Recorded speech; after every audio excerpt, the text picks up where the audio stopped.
Good morning everyone.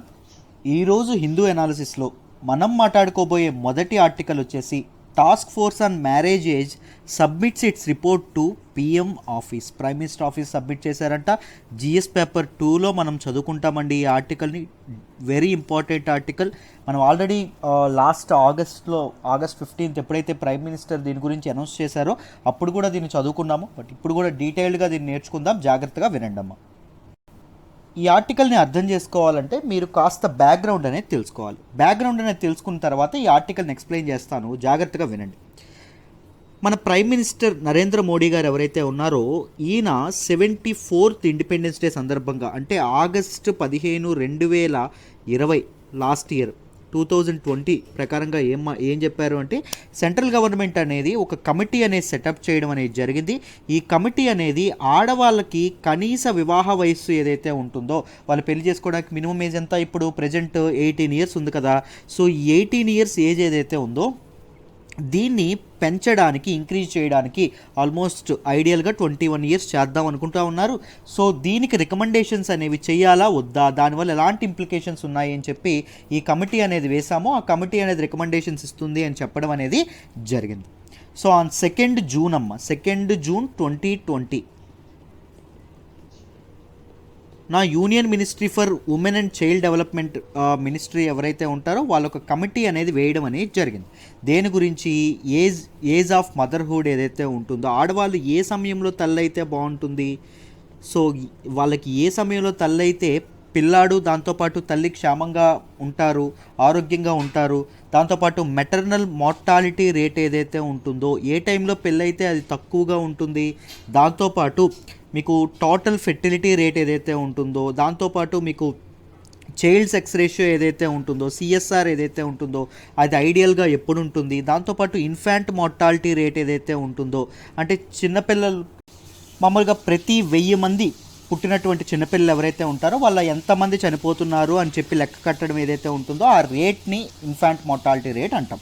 Right, ఆ విషయం కూడా మీకు తెలుసనే అనుకుంటున్నాను. సో ఇన్ఫాంట్ మార్టాలిటీ రేట్ ఏదైతే ఉంటుందో వీటన్నింటి ప్రభావం, వీటన్నింటి యొక్క ఇదేదైతే ఉంటుందో అది ఏజ్ ఆఫ్ మ్యారేజ్,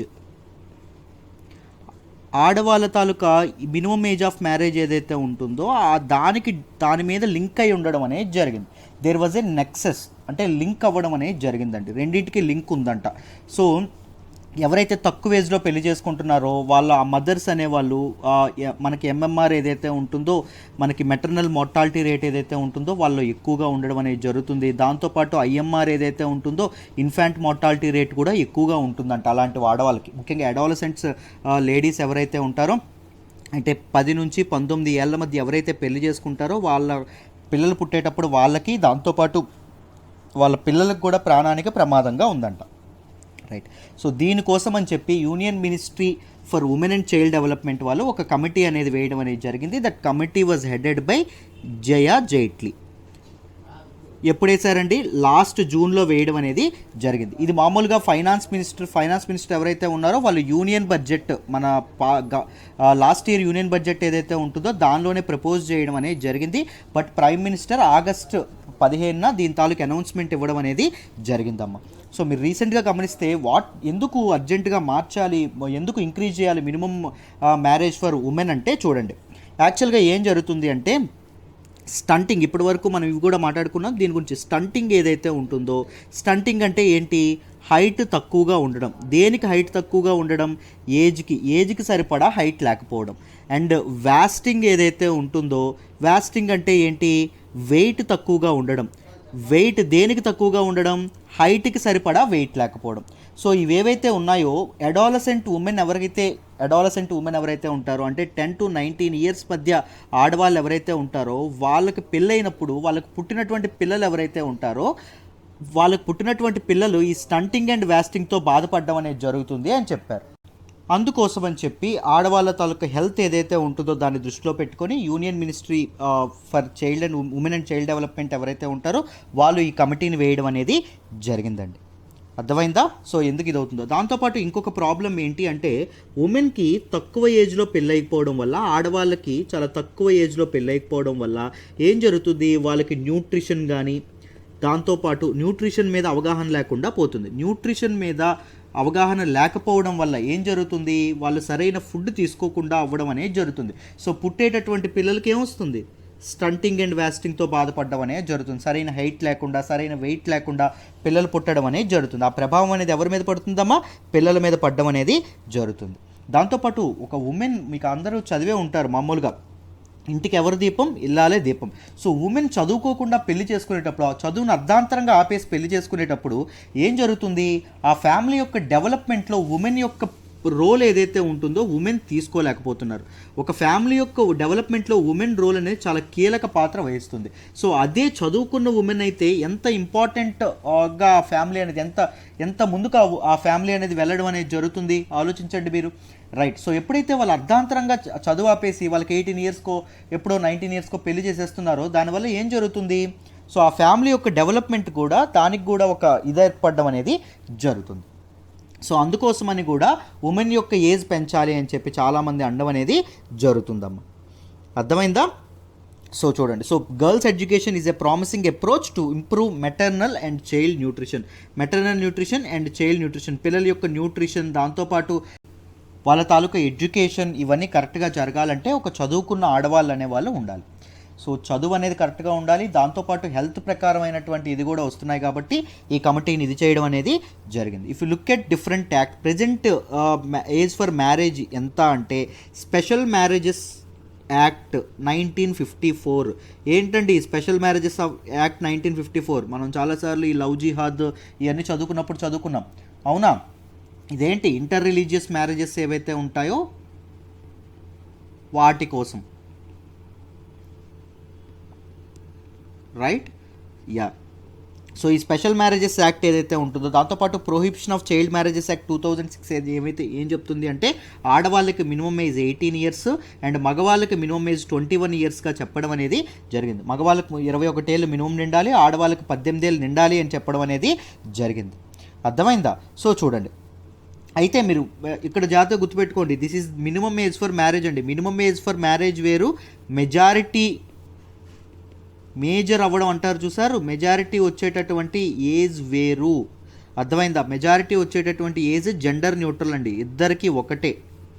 ఒక వ్యక్తి ఏ వయసు వచ్చినప్పుడు మేజర్ అవుతాడు, 18 ఏళ్ళు వచ్చినప్పుడు మేజర్ అవ్వడం అనేది జరుగుతుంది.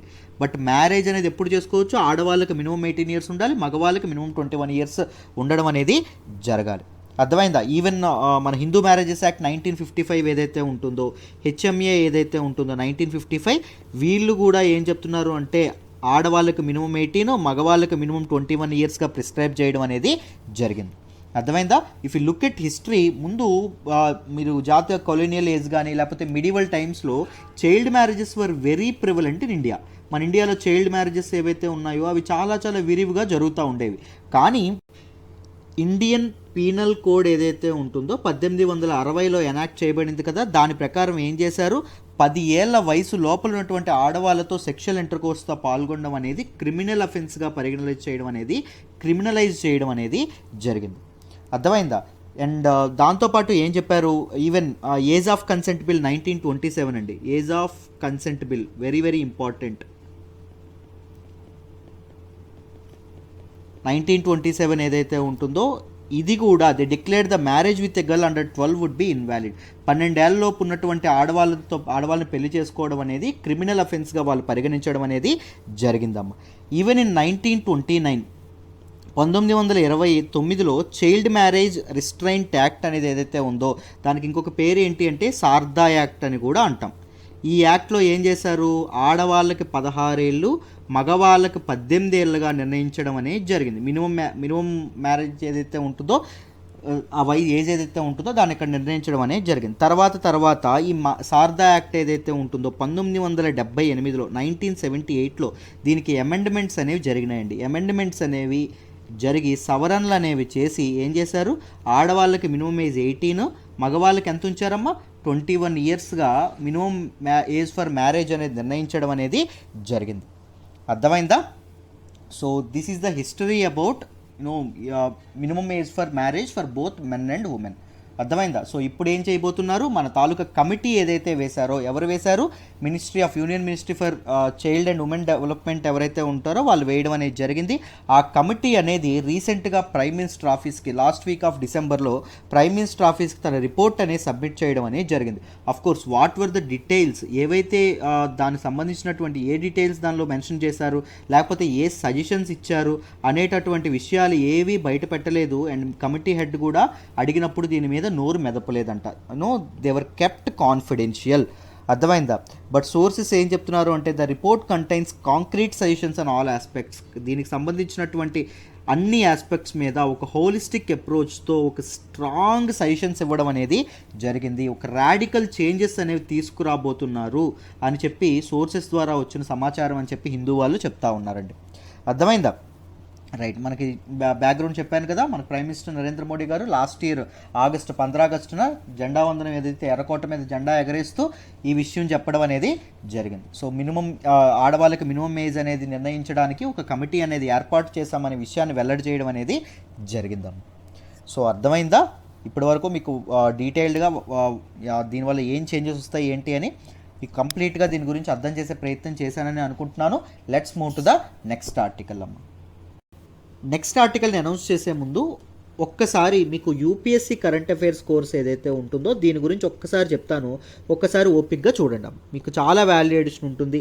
డైలీ హిందూ అనాలిసిస్ ఏదైతే ఉంటుందో డైలీ హిందూ అనాలిసిస్ వస్తుంది.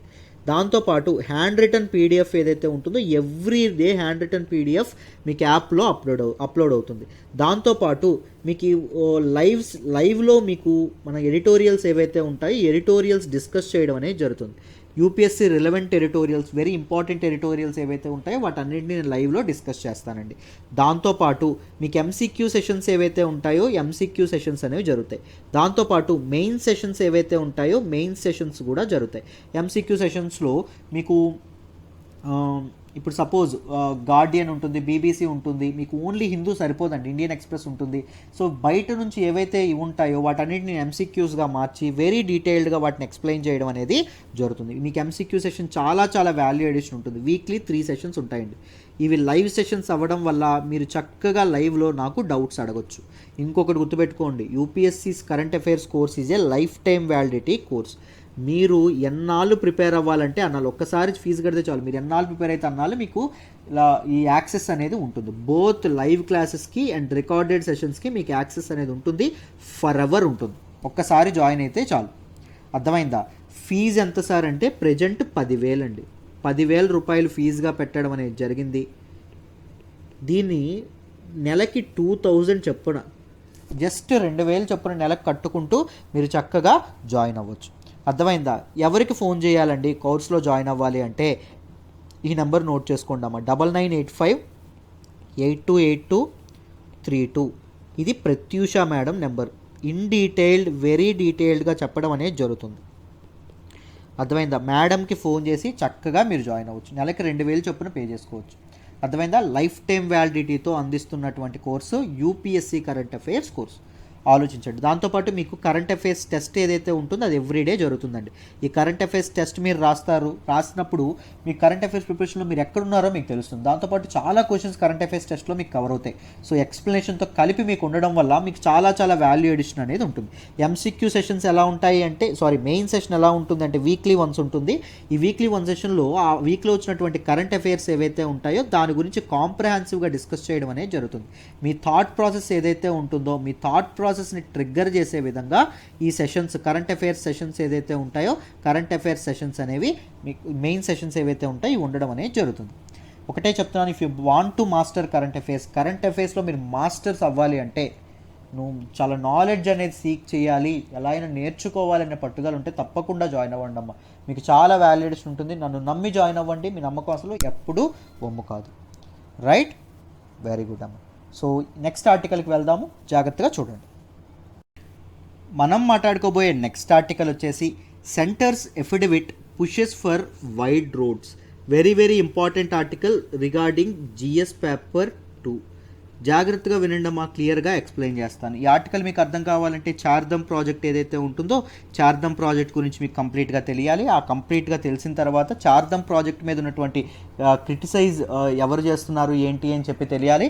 అవన్నీ తెలిసిన తర్వాత మీకు ఈ ఆర్టికల్ డీటెయిల్గా అర్థమవుతుంది. బ్యాక్గ్రౌండ్ నుంచి డీటెయిల్గా నేర్చుకుందాం, జాగ్రత్తగా వినండి. సో ముందుగా మనం అర్థం చేసుకోవాల్సింది ఏంటి అంటే చార్ధామ్ ప్రాజెక్ట్ అంటే ఏంటి. చూడండి, Chardham project is a connectivity project అండి, road connectivity project. And it consist of road widening ఏదైతే ఉంటుందో రోడ్ వైనింగ్, అండ్ రోడ్ మరమ్మతులు రిపైరింగ్ ఏదైతే ఉంటుందో రిపైరింగ్. ఎంత పొడుగున ఉన్నటువంటి రోడ్ అంట 889 కిలోమీటర్స్ లెంత్ ఉన్నటువంటి నేషనల్ హైవేస్ అండి. 889 కిలోమీటర్స్ లెంత్ ఉన్నటువంటి నేషనల్ హైవేస్. అర్థమైందా? సో వీటిని వైడెన్ చేయడానికి, రిపైర్ చేయడానికి ఇది చేయడం అనేది జరిగింది. సో ఈ రోడ్స్ అనేవి ఏ ఏ వాటిని కలుపుతాయి అంటే చోటా చార్ధమ్ అంటారు, కేదార్నాథ్, దాంతోపాటు బద్రీనాథ్, దాంతోపాటు గంగోత్రి, దాంతోపాటు యమునోత్రి.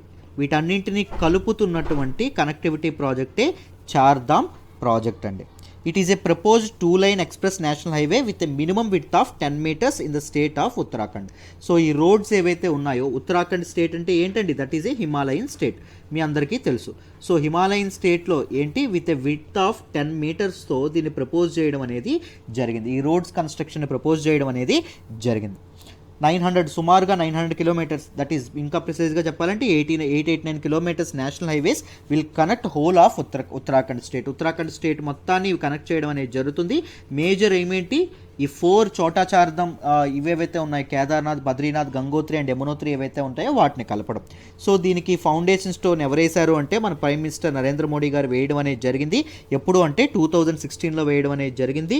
మొత్తం దీని తాలూకా ప్రాజెక్ట్ యొక్క ఖర్చు ఎంత అంటే 12,000 crores ప్రాజెక్ట్ అండి. మొత్తం 12,000 కోట్ల రూపాయలు విలువ చేసేటటువంటి ఖర్చు అవ్వబోతుంది ఈ ప్రాజెక్ట్ మీద అని చెప్పడం అనేది జరుగుతుంది. అర్థమైందా? చార్ధామ్ ప్రాజెక్ట్ యొక్క ఒరిజినల్ నేమ్ ఏంటి అంటే చార్ధామ్ మహామార్గ్ వికాస్ పరియోజన. ఈ ప్రాజెక్ట్ యొక్క కాస్ట్ ఎంతమ్మా, 12,000 కోట్లు. ఈ ప్రాజెక్ట్ అనేది ఎక్కడ లాంచ్ చేశారండి, ఉత్తరాఖండ్లో లాంచ్ చేశారు. ఈ ప్రాజెక్ట్ యొక్క డిస్టెన్స్ ఎంతమ్మా, సుమారుగా 900 కిలోమీటర్స్. రోడ్ విడ్త్ ఎంత అని చెప్పారమ్మా, 10 meters. అర్థమైందా? దానికి ఇది ఎవరు చేశారు, మన ప్రైమ్ మినిస్టర్. ఫౌండేషన్ ఎవరు వేశారు, మన ప్రైమ్ మినిస్టర్ వేయడం అనేది జరిగింది.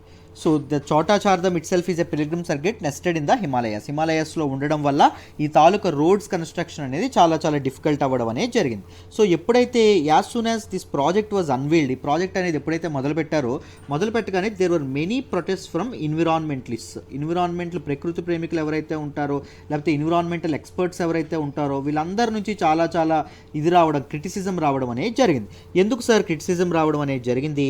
ఈ ప్రాజెక్ట్ కన్స్ట్రక్ట్ చేయాలంటే హిమాలయాల్లో ఉన్నటువంటి చాలా ట్రీస్ ఏవైతే ఉంటాయో వాటిని ఇది చేయాలి. దాంతోపాటు చాలా హిల్స్ ఏవైతే ఉంటాయో, లేకపోతే చాలా వరకు వైల్డ్ లైఫ్ యొక్క ఇంపార్టెంట్ హ్యాబిటేట్ ఏదైతే ఉంటుందో దాన్ని ధ్వంసం చేయడం అనేది జరగాలి. సో ఇదేదైతే ఉంటుందో, ప్రకృతి ఏదైతే ఉంటుందో దానికి చాలా చాలా ప్రాబ్లం ఉంటుంది. It will be damage our eco system and very rich Himalayan eco system అని చెప్పి మన తాలూకా వీళ్ళు ఎవరైతే ఉంటారో వాళ్ళు చెప్పడం అనేది జరిగింది. దాంతోపాటు వీళ్ళు ఎటువంటి జాగ్రత్తలు తీసుకోకపోవడం వల్ల రోడ్స్ కన్స్ట్రక్ట్ చేసిన తర్వాత కూడా ఏం జరుగుతాయి, ల్యాండ్ స్లైడ్స్ ఏవైతే ఉంటాయో వాటి యొక్క ప్రభావం కూడా దీని మీద ఉంటుంది. ల్యాండ్ స్లైడ్స్ అంటే మీకు తెలుసనే అనుకుంటాను, రాళ్ళు గట్రా ఇలా దొర్లుతూ పడిపోతూ ఉంటాయి.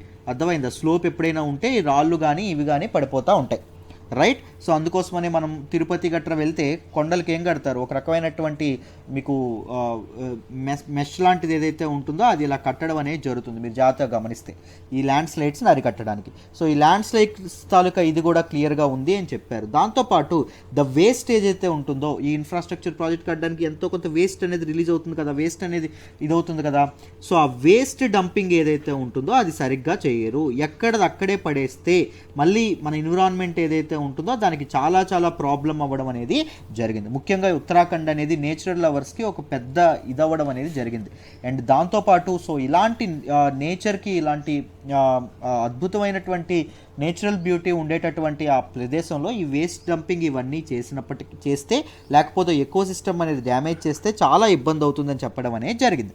సో ఈ పిటిషన్స్ అన్నింటినీ స్వీకరించి మన తాలూకా ఉన్నత న్యాయస్థానం సుప్రీంకోర్టు ఏదైతే ఉంటుందో సుప్రీంకోర్టు ఏం చేసింది అంటే ఒక హై పవర్ కమిటీ ఏదైతే ఉంటుందో హై పవర్ కమిటీని నియమించింది. ఈ హై పవర్ కమిటీలో ఉన్నటువంటి మెంబర్స్ ఎవరైతే ఉంటారో ఈ మెంబర్స్ అందరూ కలిపి ఏం నిర్ణయిస్తారు, సో ప్రాజెక్ట్ తాలూకా రోడ్స్ తాలూకా విడ్త్ ఎంత ఉండాలి, ప్రాజెక్ట్ ఎలాంటి రెగ్యులేషన్స్లో కన్స్ట్రక్ట్ అవ్వాలి, ఇవన్నీ ఫార్ములేట్ చేయడం అనేది జరుగుతుంది. ఇంతకీ ఈ ప్రాజెక్ట్ని ఎవరు కన్స్ట్రక్ట్ చేస్తున్నారు సార్ అంటే బార్డర్ రోడ్స్ ఆర్గనైజేషన్ ఏదైతే ఉంటుందో బార్డర్ రోడ్స్ ఆర్గనైజేషన్ కనెక్ట్ చేయడం అనేది జరుగుతుంది. లాస్ట్లో దీని గురించి కూడా ప్రిలిమ్స్కు సంబంధించినటువంటివి చూద్దాము. సో ఇది చూడండి. ముందు ఈరోజు న్యూస్లోకి ఏమొచ్చిందో చూద్దాము, జాగ్రత్తగా వినండి. అయితే దిస్ హై పవర్ కమిటీ ఏదైతే ఉంటుందో ఈ హై పవర్ కమిటీ ఏం చెప్పింది అంటే రోడ్స్ వైడన్ చెయ్యొద్దు అని చెప్పడం అనేది జరిగింది. స్ట్రిక్ట్గా 7 మీటర్స్ విడ్త్తోనే ఉండాలి, 7 మీటర్స్ విడ్త్తోనే ఉండాలి. మీరు 10 మీటర్స్ విడ్త్కి వెళ్ళడానికి వీల్లేదు, అంత కన్స్ట్రక్ట్ చేయడానికి వీల్లేదు. ఎందుకు 7 మీటర్స్ విడ్తే ఉందనుకోండి ఎకో సిస్టమ్కి తక్కువ డ్యామేజ్ అనేది జరుగుతుంది, ఈ చుట్టుపక్కల ఎకో సిస్టమ్ ఉంటుంది. ఇఫ్ ఇట్ ఈస్ 10 మీటర్స్ ఏం జరుగుతుంది, ఈ ఎకో సిస్టమ్ ఏదైతే ఉంటుందో అది డ్యామేజ్ అవ్వడం అనేది జరుగుతుంది కంప్లీట్గా, అంతే కదా. సో మీకు ఓన్లీ 7 మీటర్స్కే పర్మిషన్ ఇస్తున్నాము అని చెప్పడం అనేది జరిగింది. సో దెన్ మన తాలూకా డిఫెన్స్ మినిస్ట్రీ ఏదైతే ఉంటుందో డిఫెన్స్ మినిస్ట్రీ అనేది ఎంటర్ అయిందండి. ఏంటి డిఫెన్స్ మినిస్ట్రీ ఎంటర్ అయి చేసింది చూడండి జాగ్రత్తగా. డిఫెన్స్ మినిస్ట్రీ ఏం చేసింది అంటే మాకు రోడ్స్ వైడన్ అవ్వడం కావాలి, నారో రోడ్స్ వద్దు. ఎందుకు అంటే there was a conflict between India and China. ఇండియాకి చైనాకి ఏం జరుగుతుంది, ఒక స్టాండ్ ఆఫ్ అనేది నడుస్తుంది. సో బార్డర్ ఏరియాస్లోకి ఆ రోడ్స్ ఏవైతే ఉన్నాయో ఆ రోడ్స్ ఎలా ఉపయోగపడాలి అంటే not only Chardham project, not only for connectivity but troops mobilization ఏదైతే ఉంటుందో మన సైనికుల్ని తీసుకెళ్లడం. సైనికులు అంటే ఒంటరిగా వెళ్తారు, వాళ్ళ తాలూకా హెవీ ఆర్టిలరీ కానీ దాంతోపాటు హెవీ వెపన్స్ కానీ ఇవన్నీ పట్టుకెళ్తారు, వాళ్ళ తాలూకా హెవీ ట్రక్స్ కానీ ఇవన్నీ వెళ్తాయి. అవన్నీ ఈజీగా వెళ్ళాలి అంటే ఏముండాలి, రోడ్స్ యొక్క విడ్త్ అనేది ఎక్కువగా ఉండాలి.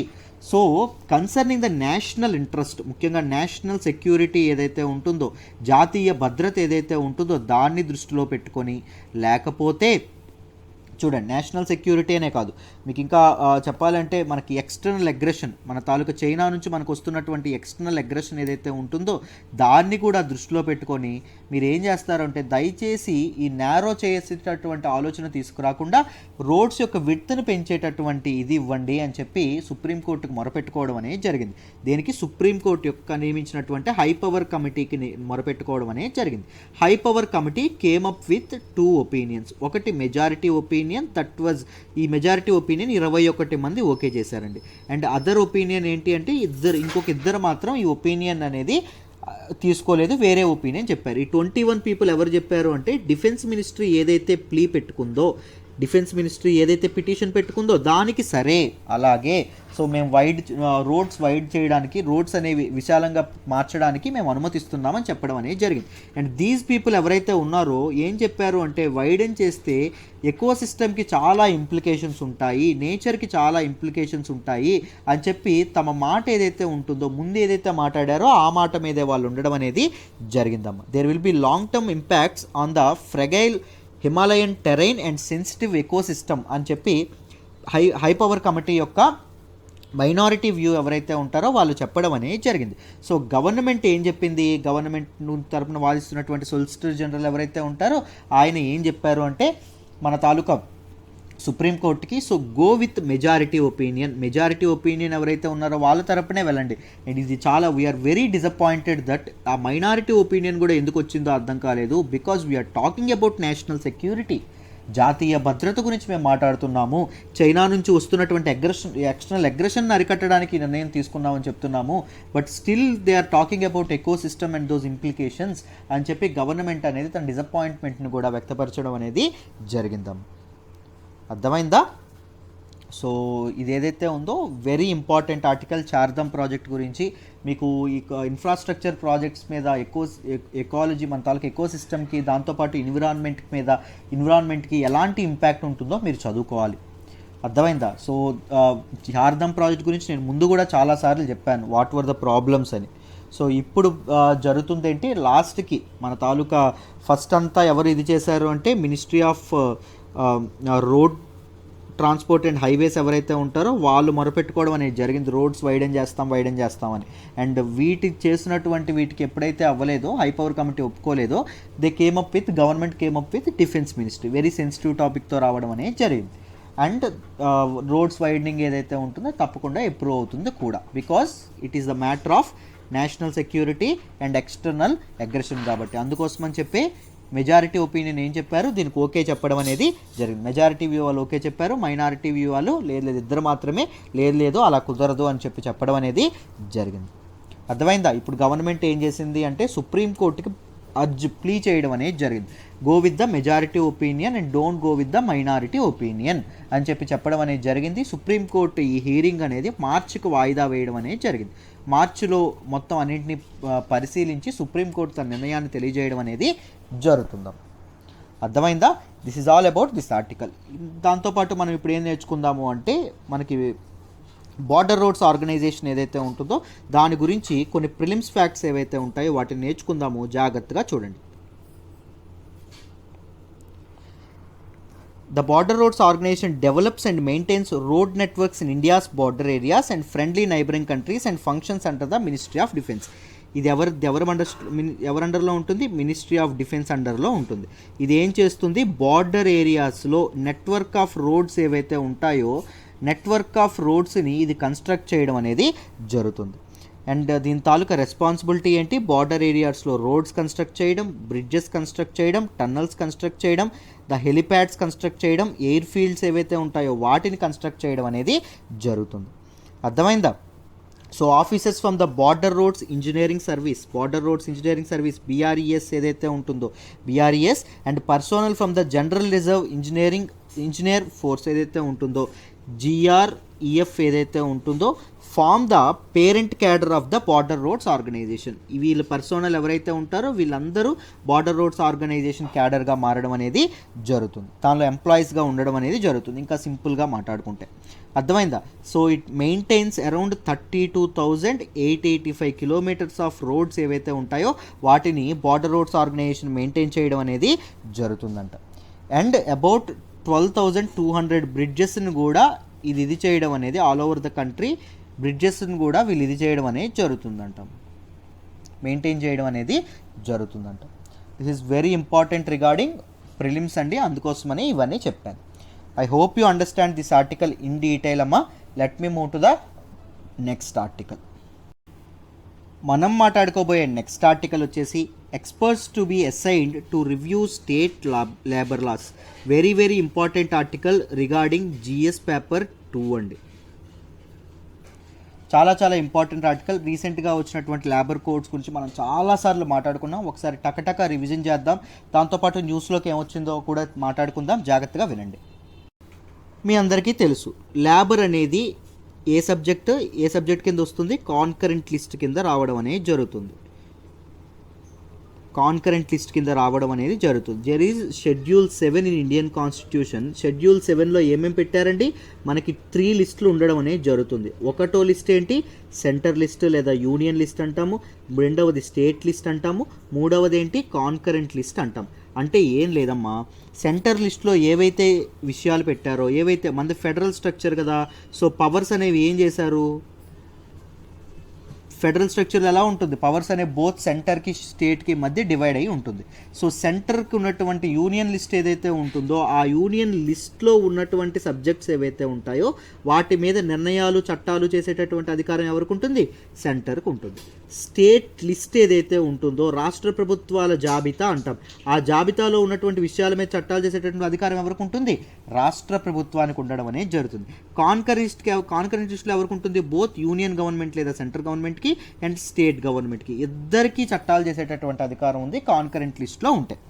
సో లేబర్ అనేది ఏంటి, కాన్కరెంట్ లిస్ట్లో, అంటే దీని మీద లేబర్ అనేటటువంటి కాన్సెప్ట్ మీద చట్టాలు ఎవరెవరు చేయొచ్చు, బోత్ సెంటర్ అండ్ స్టేట్ ఇద్దరూ చేయడం అనేది జరగచ్చు. Both parliament and state legislatures రెండు ఇది చేయడం అనేది జరగచ్చు. So as per the central government మామూలుగా ఈ లేబర్ కోడ్స్ రీసెంట్గా ఉన్నటువంటి లేబర్ కోడ్స్ ఏవైతే ఉన్నాయో అవి ఎనాక్ట్ కాకముందు మొత్తం లేబర్ అనేటటువంటి టాపిక్ మీద మొత్తం ఎన్ని లాస్ ఉండేవి అంటే 40 సెంట్రల్ లాస్ ఉండడం అనేది జరిగింది. అండ్ స్టేట్ లాస్ చూసుకుంటే 100+ ఉన్నాయంటండి. సో ఇన్ని లాస్ ఉండడం వల్ల ఏం జరిగింది, చాలా చాలా కాంప్లికేషన్ ఏదైతే ఉంటుందో కాంప్లెక్సిటీ అనేది చాలా పెరిగిపోవడం అనేది జరిగింది. దాంతోపాటు ఏ చట్టం ఏ పరిధిలో ఉంటుంది అని చెప్పి తెలియనటువంటి పరిస్థితి. సో ఒక చట్టం కాకపోతే ఇంకొక చట్టంలో ఉన్నటువంటి లూప్ హోల్స్ ఏవైతే ఉంటాయో వాటిని ఉపయోగించుకొని ఎవరైతే ఎంప్లాయర్స్ ఉంటారో, ఎంప్లాయర్స్ అంటే ఉద్యోగం ఇచ్చేవాడు, ఎంప్లాయీ అంటే ఎవరు అంటే ఉద్యోగాన్ని చేసేవాడు, ఎంప్లాయర్ ఎవరైతే ఉంటారో వాళ్ళు ఈ లూప్ హోల్స్ ఉపయోగించుకొని గట్టెక్కడం అనేది జరిగింది. మీరు జాగ్రత్తగా గమనిస్తే India is a labour rich country, labour rich market. వద్దన్నా జనాలు ఉంటారు పనిచేయడానికి. ఇప్పుడు నేను పని చేస్తున్నాను అనుకోండి, పని చేసేటప్పుడు నాకు జీతం పలానా 10,000 ఇస్తా అన్నారు. సార్ నాకు 10,000 నచ్చలేదు అంటే ఆయన పెంచుతాడా? పెంచడు. నువ్వు కాకపోతే ఇంకొకడబ్బా అని చెప్పి అంటాడు, అవునా? సో ఏమవుతుంది, లేబర్ యొక్క ఎక్స్ప్లాయిటేషన్ ఏదైతే ఉంటుందో ఎక్స్ప్లాయిటేషన్ అనేది పెరగడం అనేది జరుగుతుంది. సో ఎక్స్ప్లాయిటేషన్ అనేది పెరగడం వల్ల ఒక వ్యక్తి తను కష్టపడి సంపాదించిన డబ్బుతో పెళ్ళాం బిడ్డలను పోషించుకోలేనటువంటి పరిస్థితి, తన జీవితాన్ని నెట్టుకురాలేనటువంటి పరిస్థితి.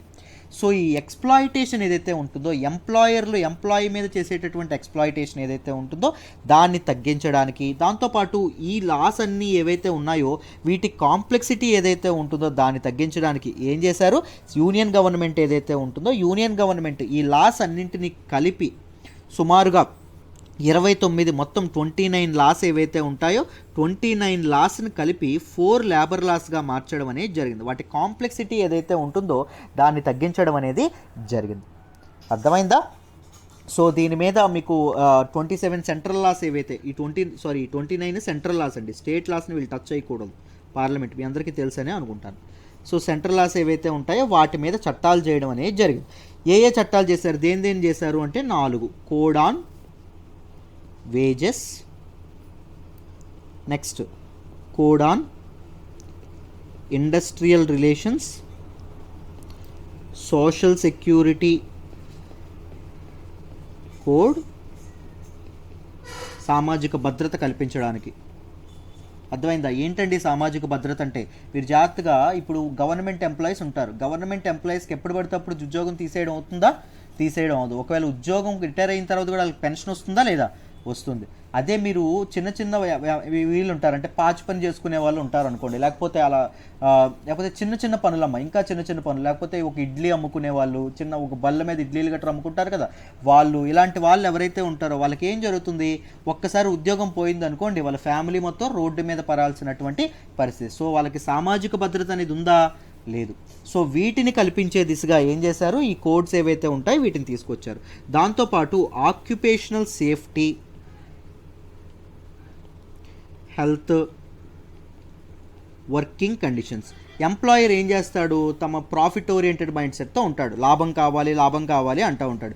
ఆయన ఏం చేస్తాడు, ఎలాంటి పరిస్థితుల్లో అయినా ఉద్యోగం చేయి, ఎలాంటి పరిస్థితుల్లో అయినా నీకు ఒంట్లో బాగుందో లేదో తెలియదు పని చేయి, లేకపోతే పలానా ఎక్కడైతే పని చేస్తున్నావో అక్కడ పలానా ఫెసిలిటీస్ నీకు ఉన్నాయో లేదో తెలియదు, అయినా పని చేయి, రైట్? ఒకవేళ పని నేను చేయను అంటే వేరేవాడు ఉన్నాడు, వెళ్ళిపో, వెంటనే ఉద్యోగాలు తీసేయడం. సో ఈ ఎక్స్ప్లాయిటేషన్ ఏదైతే ఉంటుందో ఈ ఎక్స్ప్లాయిటేషన్ని ఇది చేయడానికి ఏం తీసుకొచ్చారు, ఈ లేబర్ కోడ్స్ ఏవైతే ఉన్నాయో ఈ లేబర్ కోడ్స్ని తీసుకురావడం అనేది జరిగింది. దీనిలో కోడ్ ఆన్ వేజెస్ ఏదైతే ఉంటుందో ఇది 2019లోనే ఎనాక్ట్ చేయడం అనేది జరిగింది. ఇవేవైతే ఉన్నాయో ఇవి 2020 ఏదైతే ఉంటుందో 2020లో ఎనాక్ట్ చేయడం అనేది జరిగింది. అర్థమైందా? బట్ కానీ ఏం జరిగింది, ఈ లేబర్ కోడ్స్ ఏవైతే ఉన్నాయో ఈ లేబర్ కోడ్స్ అనేవి చాలా చాలా దారుణం. దే ఆర్ యాంటీ వర్కర్ ఉన్నాయి అండ్ ప్రో ఎంప్లాయర్ ఉన్నాయి. అంటే బిజినెస్ మ్యాన్ ఎవరైతే ఉంటారో వాళ్ళకి తగినట్టుగా ఉన్నాయి, కానీ పేదవాడైనటువంటి సామాన్యమైనటువంటి ప్రజలకు దగ్గరగా లేవు, వాళ్ళని సంరక్షించడానికి తీసుకొచ్చినట్టు లేవు, బిజినెస్ వాళ్ళకి దీనికోసం తీసుకొచ్చినట్టు ఉన్నాయి అని చెప్పి వీళ్ళు అంటారు. అండ్ గవర్నమెంట్ ఏముంటుంది అంటే ఈజ్ ఆఫ్ డూయింగ్ బిజినెస్ ఏదైతే ఉంటుందో దాన్ని పెంచడానికి కూడా కొన్ని నిర్ణయాలు తీసుకోవాలి కదా. అంటే బిజినెస్ మ్యాన్ కూడా వాళ్ళ బిజినెస్ పెంచుకోవడానికి వాళ్ళకు కూడా సరైన వాతావరణం కల్పించాలి కదా అని చెప్పి గవర్నమెంట్ అనేది వాదిస్తాం. అర్థమైందా? సో ఈ లేబర్ కోడ్ ఏవైతే ఉన్నాయో వీటి మీద చాలా చాలా యూనియన్స్ కానీ లేకపోతే డిఫరెంట్ ఇవేవైతే ఉన్నాయో చాలా ప్రొటెస్ట్ చేయడం అనేది జరిగిందండి. అంతేనా? సో ఇవి జరగడం అనేది జరిగింది. ఇప్పుడు ఇది ఎందుకు న్యూస్లోకి వచ్చింది అంటే చూడండి అమ్మ, ఇప్పుడు ఇది ఎందుకు న్యూస్లోకి వచ్చింది అంటే union labour and employment ministry ఏదైతే ఉంటుందో వాళ్ళు they are likely to appoint legal consultants అండి. వాళ్ళు లీగల్ కన్సల్టెంట్స్ని నియమించబోతున్నారు.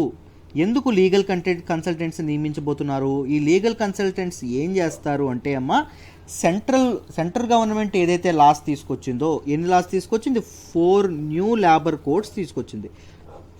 4 కొత్త లేబర్ లాస్ అనేవి తీసుకొచ్చింది.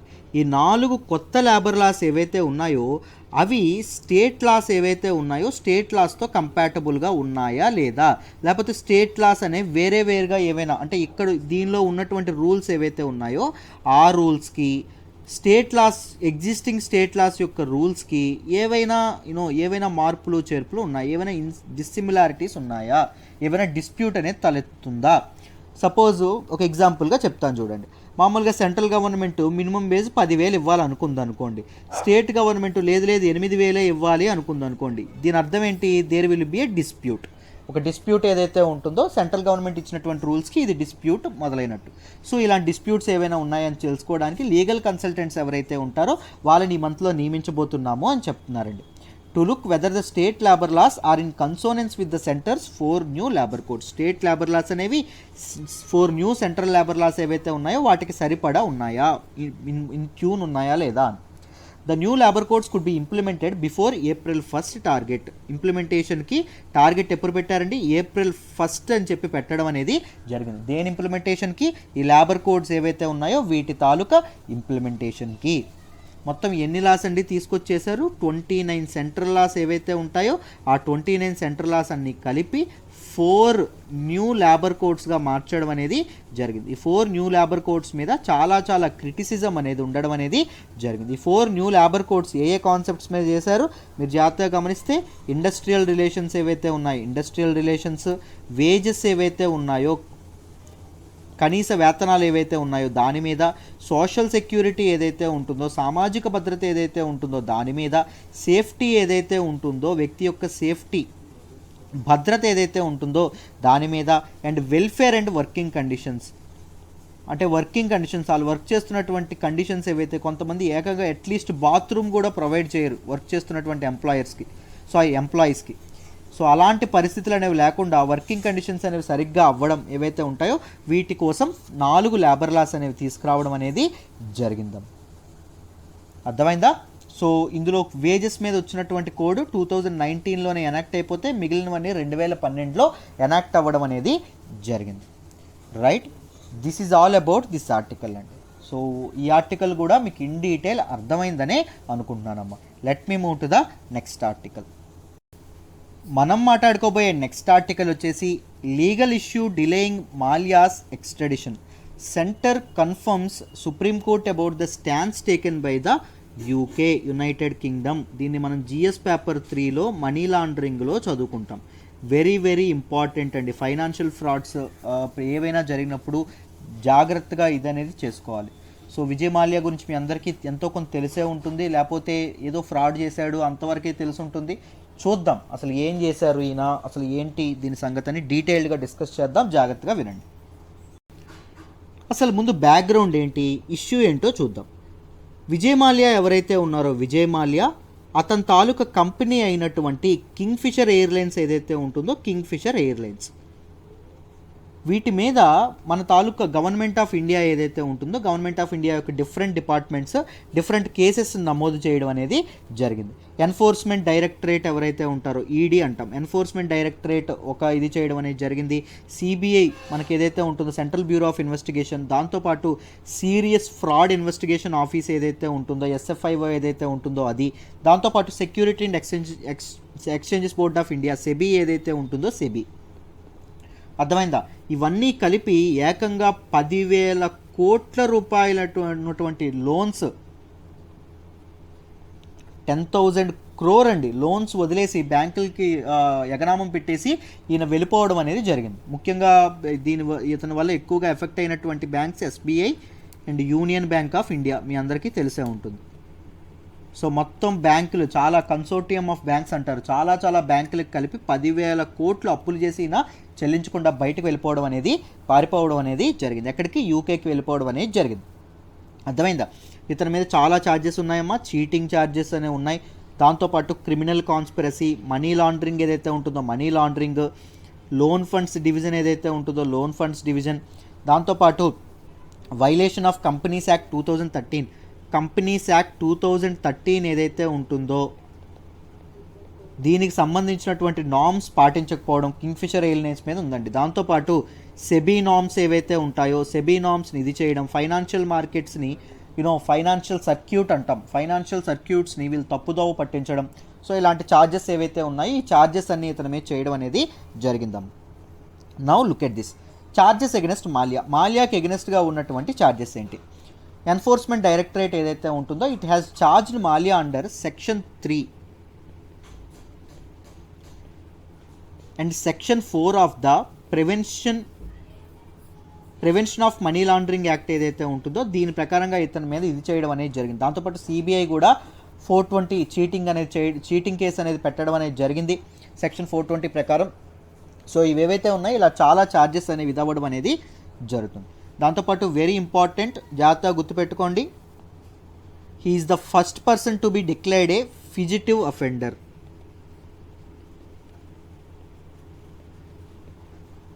చూడండి, he is the first person to be declared a fugitive offender under the fugitive economic offences act. Fugitive economic offences act. Fugitive అంటే ఏంటి అండి? The one who escaped, who is in hiding అన్నట్టు, ఎక్కడో దాక్కున్నటువంటి వ్యక్తి అని అర్థం. సో ఇంతకీ fugitive economic offender అని ఎవరిని అంటాము?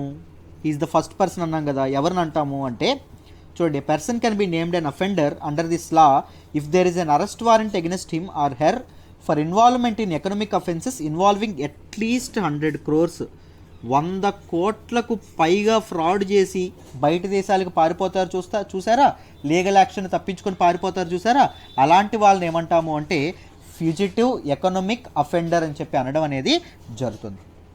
రైట్, ఈయన ఎక్కడికి వెళ్ళిపోయారైతే యూకేకి వెళ్ళిపోయారు. యూకే నుంచి ఏం చేయాలని చూస్తుంది ఇండియాకి విజయ్ మాల్యా ఎవరైతే ఉంటారో ఈయన తీసుకురావాలని చెప్పి చూస్తుంది. ఎందుకు తీసుకురావాలని చూస్తుంది? విచారణ ఏదైతే ఉంటుందో అతని మీద విచారణ చేయడానికి. అర్థమైందా? యూకేలో ఈయన సెటిల్ అయి ఉన్నారు. యూకే నుంచి ఇండియాని తీసుకొచ్చేదాన్ని ఏమంటాము అంటే ఆ ప్రొసీజర్ ఏమంటాము అంటే ఎక్స్ట్రాడిషన్ అంటాం. మీకు ఎగ్జాంపుల్తో చెప్పాను, డెఫినేషన్ కూడా చెప్తాను, జాగ్రత్తగా వినండి. ఎక్స్ట్రాడిషన్ అంటాం. సో ఎక్స్ట్రాడిషన్ అంటే ఏంటి? ఎక్స్ట్రాడిషన్కి సంబంధించినటువంటి మ్యాటర్ అంతా డీటెయిల్డ్గా తెలుసుకుందాం, జాగ్రత్తగా వినండి అమ్మ. చూడండి, extradition is the legal process by which a person is transferred from one country, ఒక కంట్రీ నుంచి ఎనదర్ కంట్రీకి. ఎక్స్ట్రాడిషన్లో ఏం జరుగుతుంది? ఒక వ్యక్తిని ఒక కంట్రీ నుంచి వేరే కంట్రీకి తరలించడం అనేది జరుగుతుంది వితౌట్ ద పర్సన్స్ కన్సెంట్, అతని తాలూకా అనుమతి లేకుండా. అతను ఓకే అన్నాడా లేకపోతే ఓకే అనలేదో సంబంధం లేదు, ఒక కంట్రీ నుంచి వేరే కంట్రీకి తను తరలించడం అనేది జరుగుతుంది. తరలించడం అన్నప్పుడు మనకి డిపోర్టేషన్ కూడా గుర్తొస్తుంది. బట్ డిపోర్టేషన్ ఆర్ ఎక్స్ట్రాడిషన్ అనేవి వేరు. డిపోర్టేషన్ అంటే ఏంటి అంటే ఆ దేశానికి నుంచి తరిమేస్తారు, బయటికి పంపించేస్తారు, అది డిపోర్టేషన్. ఎక్స్ట్రాడిషన్ అంటే ఏంటి అంటే ఫర్ ట్రయల్, న్యాయ విచారణ కోసం ఆ ప్రభుత్వం, అవతల ప్రభుత్వం, ఈ అనదర్ కంట్రీ యొక్క ప్రభుత్వం ఏదైతే ఉంటుందో ఆ గవర్నమెంట్కి అప్పచెప్పడం. ఒక కంట్రీ ఒక వ్యక్తి యొక్క అనుమతి లేకుండా వేరే కంట్రీ ఏదైతే ఉంటుందో ఆ వేరే కంట్రీకి తను అప్పగించింది అనుకోండి, దాన్ని ఏమంటాము? ఎక్స్ట్రాడిషన్ అంటాం. For which purpose? ట్రయల్, న్యాయ విచారణ కోసం. గుర్తుపెట్టుకోండి. Here A government authority formally and legally turns over an ఎలిజ్డ్ criminal to another government for the person to face prosecution for a crime. చెప్పాను కదా, ఆ వ్యక్తికి శిక్ష పడడానికి ఒక గవర్నమెంట్ అనేది, ఇక్కడ ఎగ్జాంపుల్ ఏంటి? యూకే గవర్నమెంట్ అనేది సపోజ్ విజయ్ మాల్యాని ఇండియాకి పంపించింది అనుకోండి, ఎందుకోసం? న్యాయ విచారణ కోసం. అప్పుడు దాన్ని ఏమంటాము? ఎక్స్ట్రాడిషన్ అంటాం. రీసెంట్గా యూకే యొక్క హైకోర్టు ఏదైతే ఉంటుందో అది విజయ్ మాల్యాకి దీనిగా ఇది చెప్పడం అనేది జరిగింది, ఇతను ఎక్స్ట్రాడిషన్ చేసేస్తాము అని చెప్పడం అనేది జరిగింది. అర్థమైందా? మీ అందరికీ తెలుసనే అనుకుంటున్నాను. Now look at this Indian extradition act 1962. దీని గురించి చూద్దాం, చూడండి. Indian extradition act 1962, right. In India extradition of a fugitive criminal. Fugitive అంటే ఏం చెప్పుకున్నాం? Who is in hiding. హైడింగ్లో ఉన్నటువంటి క్రిమినల్ ఎవరైతే ఉంటారో అతనికి సంబంధించినటువంటి విషయాలను చెప్పేటటువంటిది ఏంటి, గవర్న్ చేసేటటువంటి యాక్ట్ ఏంటి అంటే ఇండియన్ ఎక్స్ట్రాడిషన్ యాక్ట్ 1962. అర్థమైందా? దిస్ ఈజ్ బోత్ బయట కంట్రీ నుంచి, సపోజ్ యూకే ఉందనుకోండి, యూకే నుంచి ఇండియాకి ఒక వ్యక్తిని తీసుకురావాలన్నా, ఇండియాలో నివాసం ఉంటున్నటువంటి ఒక వ్యక్తిని బయట కంట్రీకి పంపించాలన్నా, send or receive, either way ఈ యాక్ట్ అనేది దాన్ని గవర్న్ చేయడం అనేది జరుగుతుంది. ఫర్ బోత్ దీస్ థింగ్స్ ఇది ఫ్రేమ్వర్క్ అనేది ఇది చేయడం అనేది జరుగుతుందండి. The basis of the extraction could be a treaty between India and another country. కానీ ఇది ఒక్కటి యాక్ట్ ప్రకారంగా ఎలా ఎక్స్ట్రాక్షన్ అవుతుంది అంటే ఒక కంట్రీకి, కంట్రీ ఏకి కంట్రీ బికి మధ్యలో ట్రీటీ ఉన్నప్పుడు మాత్రమే, ఎక్స్ట్రాడిషన్ ట్రీటీ ఏదైతే ఉంటుందో అదొక ఎగ్జిస్ట్ అయినప్పుడు మాత్రమే కంట్రీస్ అనేవి ఎక్స్ట్రాడిషన్లో పాలు పంచుకోవడం అనేది జరుగుతుంది. సో యూకేకి మనకి అయితే ఉందా లేదా ఎక్స్ట్రాడిషన్ ట్రీటీ ఉంది. అర్థమైందా? మనకి ఎక్స్ట్రాడిషన్ ట్రీటీస్ మొత్తం 39 కంట్రీస్తో ఉన్నాయండి, మొత్తం 39 కంట్రీస్తో ఉంది. అండ్ మన తాలూకా ఎక్స్ట్రాడిషన్ ట్రీటీ యూకేతో ఎప్పుడంటే మన కొలోనియల్ ఎలా బ్రిటిష్ వాళ్ళు ఎవరైతే ఉన్నారో వాళ్ళే ఇది చేయడం అనేది జరిగింది, అక్రమంగా మన భారతీయుల్ని బ్రిటన్కి న్యాయ విచారణకి తరలించడానికి. అర్థమైందా? సో మొత్తం 39 కంట్రీస్తో మనకి ఈ ట్రీటీ ఏదైతే ఉంటుందో, ఈ ఎక్స్ట్రాడిషన్ ట్రీటీ ఏదైతే ఉందో అది ఉండడం అనేది జరిగింది. అర్థమైందా? ఇంకా ఇంపార్టెంట్ ఇది చూడండి, ఎక్స్ట్రాడిషన్ ప్రొసీజర్లో మనకి ఇంపార్టెంట్ ఏంటి అంటే గల్ఫ్.